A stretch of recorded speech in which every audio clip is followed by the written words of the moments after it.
Hi.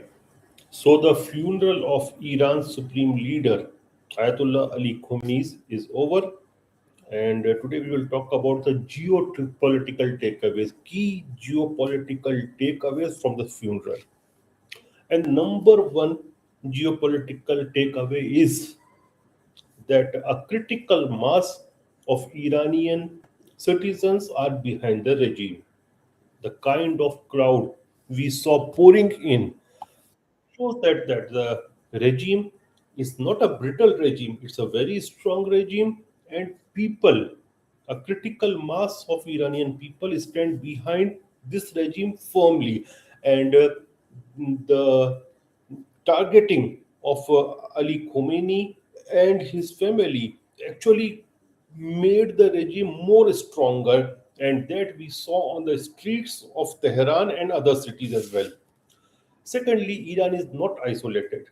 Whatever the United States of America might be saying about Iran, it's not an isolated country internationally and diplomatically, because despite all the try by the State Department of United States, their embassies, more than 100 countries joined the funeral. They sent their delegations, and the strongest message from a strong country was from Russia, wherein Putin sent Dmitry Medvedev, the former president and the current deputy chairman of Security Council of Russia, as his own special envoy.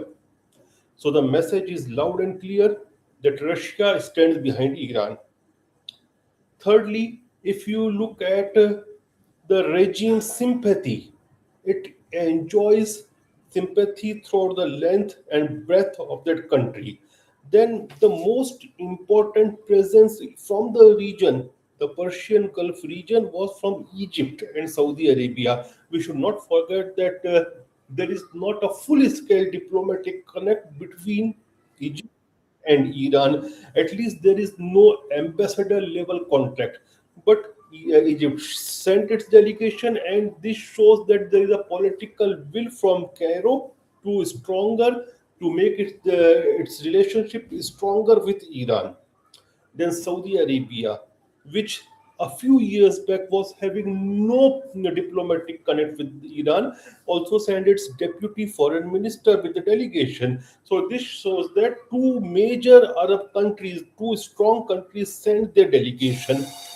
The noticeable absence was from Bahrain, UAE. I think I'm not sure about UAE, but I think UAE, as well as from Kuwait, from because of obvious reasons. Then there was a news circulating that South Africa did not send its delegation, which was wrong because. So sorry if I am pronouncing the name wrong, but the noticeable presence from South Africa was of Mausi Siki Jalozi. My apologies if I'm pronouncing the name wrong, but South African delegation or South African presence was there. Then, if you look at Iraq, the neighboring country, wherein United States of America has spent trillions of dollars for its control, but there was overwhelming support on the streets of Karbala and all those places for the funeral. This shows that Iran has got huge influence right now in Iraq, and this is despite the loss of electoral loss of Shia al Sudan, the former prime minister of Iraq, and people were talking all sort of things about Al Zaidi, the new prime minister. But despite everything, they showed, the Iranians showed that they have good presence there and good support there in Iran as well.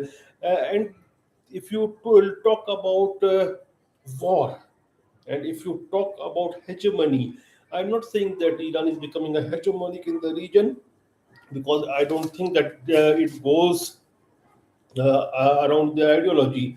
I think that Iran, in no condition, and not I think, but I'm sure that in no circumstance is going to leave its control on Hormuz, because even during the funeral, when America attacked Iran, they also attacked the American targets. this shows the will to fight back. And let's see what happens. And I'm sure that since today it is Friday, and once the America's stock markets are closed, the conflict will escalate.